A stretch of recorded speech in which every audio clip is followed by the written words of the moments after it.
Assalamu alaikum, my dear viewers. How are you? I think you are very well. Welcome back our MS Rahman channel. I will talk to you about new topic. Please listen carefully full video and subscribe our MS Rahman channel. Like share and comment. तुम मंदिर की आरती मैं मस्जिद की अजान, तुम मंदिर की आरती मैं मस्जिद की अजान। एडवांस में ईद मुबारक हो तुमको मेरे प्यारे हिंदुस्तान।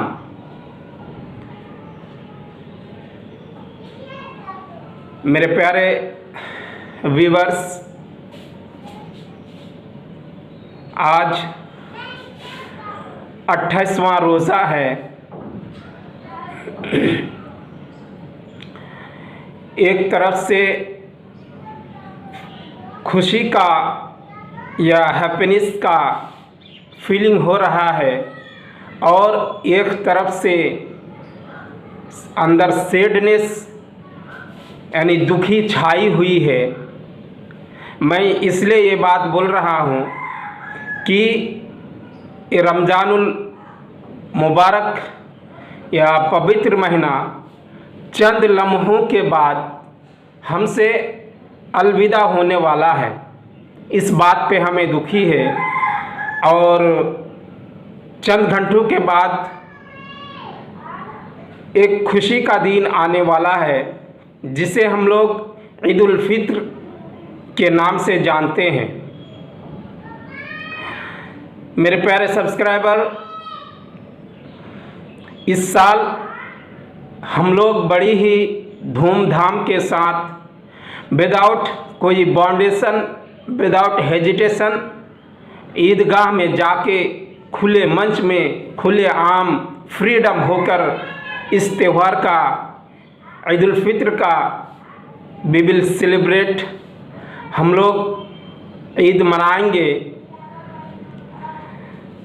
क्योंकि 2 साल से हम लोग कोरोना के बाउंडेशन में बंधे हुए थे, लेकिन इस साल इंशाअल्लाह हम लोग फ्रीडम होकर सेलिब्रेट करेंगे। तो इसी से रिलेटेड मैं कुछ बातें आप लोगों को अकॉर्डिंग टू हदीस कुरान बताऊंगा। प्लीज़ आप लोग इस पर वर्क करेंगे। अल्लाह के नबी सल्लल्लाहु अलैहि वसल्लम ईद के दिन फजर की नमाज़ पढ़ के आते थे और जब ईद की नमाज़ पढ़ने के लिए जाते थे तो अल्लाह के नबी कुछ मिठाइयाँ खा कर जाते थे।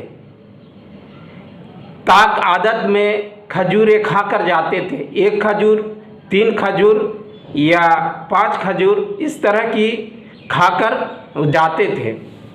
लेकिन यही उम्मत मुस्लिमा के अंदर कुछ लोग ऐसे हैं जो ये अक़ीदा रखते हैं कि वो ईद के दिन में भी वो रोज़ा रखते हैं और जब नमाज पढ़ कर आते हैं तब वो आकर खाना खाते हैं। आज आप लोगों को इस वीडियो के माध्यम से बता देना चाहता हूँ कि साल में 5 दिन ऐसा है कि जिसमें आप रोज़ा रखते हैं तो हराम है, आप रोज़ा नहीं रख सकते क्योंकि हराम है। पहला ईद उल फित्र, दूसरा ईद उल अज़हा, तीसरा अय्याम तशरीक के दिन होते हैं, यानी 5 दिन। अय्याम तशरीक वो दिन होते हैं जो ईद उल अज़हा जो हम लोग 10वें तारीख को सेलिब्रेट करते हैं, 10वें ज़िलहिज्जा को। तो उसके बाद अय्याम तशरीक शुरू हो जाते हैं, यानी 11वें ज़िलहिज्जा, 12वें ज़िलहिज्जा और 13वें ज़िलहिज्जा, ये अय्याम तशरीक कहा जाता है। इन दिनों में आप रोज़ा नहीं रख सकते क्योंकि ये खाने पीने का दिन होता है। तो साल में 5 दिन आप रोज़ा नहीं रख सकते क्योंकि वो दिन हराम है। तो आप ईद उल फित्र के दिन रोज़ा ना रखें। ये सुन्नत है कि आप कुछ मिठाइयाँ खा कर जाएँ। नमाज़ पढ़ने के लिए। जब आप नमाज़ पढ़ने के लिए जाते हैं तो रास्ते में आप ये तकबीर पढ़ें, अल्लाहु अकबर, अल्लाहु अकबर, ला इलाहा इल्लल्लाहु अल्लाहु अकबर, अल्लाहु अकबर वलिल्लाहिल हम्द। फिर मैं रिपीट करूँगा, अल्लाहु अकबर, अल्लाहु अकबर, ला इलाहा इल्लल्लाहु अल्लाहु अकबर, अल्लाहु अकबर वलिल्लाहिल हम्द। जब हज़रत उम्मे आतिया रज़ियल्लाहु ताला अन्हा से रवायत है, वो कहती हैं कि अल्लाह के नबी सल्लल्लाहु अलैहि वसल्लम ने मुझे हुक्म दिया कि आप जो है पर्दा नशीन औरतें और हाज वाली औरतें को लेकर ईदगाह में आए, क्योंकि वो नमाज और दुआ में शरीक होंगी। तो आप इस बात का भरम ना रखें, क्योंकि वो नमाज और दुआ में शरीक होंगी।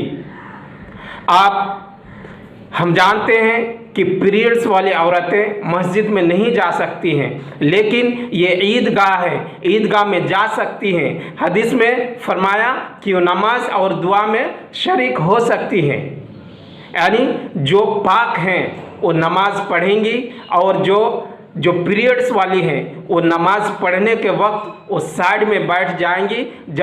जब इमाम दुआ करेंगे तो उसमें शामिल होंगी और खुतबा सुनेंगी। तो अल्लाह के नबी सल्लल्लाहु अलैहि वसल्लम ने फरमाया कि आप औरतों को भी लेकर ईदगाह में आएँ, ताकि वो भी खुशी में शामिल हों। मेरे प्यारे सब्सक्राइबर, ये सुन्नत है कि आप जब नमाज से फारिग हो जाएं तो रास्ता बदल कर जाएं। जिस रास्ते से होकर आप ईदगाह गए उस रास्ते को छोड़कर आप रास्ता बदल के आप नमाज पढ़ने के लिए जाएं, फिर या घर आए। मेरे प्यारे सब्सक्राइबर, ये थी ईद की कुछ चंद बातें। और ईद उल फित्र से मैं रिलेटेड कुछ बातें बता दूं कि ईद उल फित्र जब आप अदा करते हैं तो आप जो है ईद की नमाज़ पढ़ने से पहले ही ईद उल फित्र अदा कर दें, क्योंकि जो ज़रूरतमंद है, जिनके पास पैसे नहीं हैं, जो गरीब है, आप पहले उनको जो है पैसे दे दें और ताकि वो अपने ज़रूरत की सामान खरीद कर लाएँ और लाकर वो जो है ईदगाह में शामिल हो सकें और अपने साथ सभी के साथ खुशी का इजहार कर सकें। तो आप जब फितरा अदा करें तो जो आपके अड़ोस पड़ोस में हैं, जो आपके गांव में हैं, आपके लिए ज़रूरी है, ये कंपलसरी है कि आप नमाज़ पढ़ने से पहले उनको जो ज़रूरतमंद है उनको फितरा दे दें। मैं पूरे 135 करोड़ हिंदुस्तानियों को एक मैसेज देना चाहूँगा कि मैं पूरे 135 करोड़ हिंदुस्तानियों को एक दिल की आवाज़ देना चाहूँगा कि मिट्टी जब इकट्ठा होती है तो ईंट बनते हैं, और जब ईंट इकट्ठा होते हैं तो दीवार बनती हैं, और जब दीवार इकट्ठा होते हैं तो एक घर बनते हैं, और जब एक घर इकट्ठा होते हैं तो एक मोहल्ला या गांव बनते हैं, और जब मोहल्ला इकट्ठा होते हैं तो एक शहर बसते हैं। जब ये बेज़ुबान इकट्ठा हो सकते हैं तो हम इंसान इकट्ठा क्यों नहीं हो सकते हैं? हम हिंदू और मुस्लिम इकट्ठा क्यों नहीं हो सकते हैं? मेरे प्यारे व्यूवर्स, आप जानते हैं कि हाथ में 5 उंगलियां हैं। जब आप कोई काम करते हैं तो पांचों उंगली को जो है एक जगह इकट्ठा करके कोई काम करते हैं ताकि मजबूती हो, स्ट्रोंग हो। तो आप जब एक उंगली से कोई काम नहीं कर सकते, जब हम आपस में हिंदू मुसलमान या सिख ईसाई या दूसरे धर्म में बढ़ जाते हैं तो हम जो है बिखर जाते हैं, हम जो है हमारे अंदर मजबूती ख़त्म हो जाती है। तो किसी शायर ने क्या खूबी कहा है कि एक हो जाएं तो बन सकते हैं खुर्शीद व मुबीन, एक हो जाएं तो बन सकते हैं खुर्शीद व मुबीन, वरना इन बिखरे हुए तारों से क्या बात बने। तो मेरे प्यारे व्यूवर्स, आप ईद मनाएं, मोहब्बत के साथ मनाएं, लोगों को ये पैगाम दें, मोहब्बत की देश में पैगाम दें। और हम सब मिलजुल कर रहें और एक फैमिली की तरह रहें, यही आप लोगों से दरख्वास्त है। आप अच्छे से ईद मनाएं और आपके घर में खुशहाली आए, यही से मैं अपनी जो है बात को ख़त्म करता हूं। फिर इंशाल्लाह मैं नेक्स्ट वीडियो में आपसे बातें करूंगा, आपसे मीटिंग होंगी। तब तक के लिए हमें इजाज़त दीजिए। अस्सलामु अलैकुम।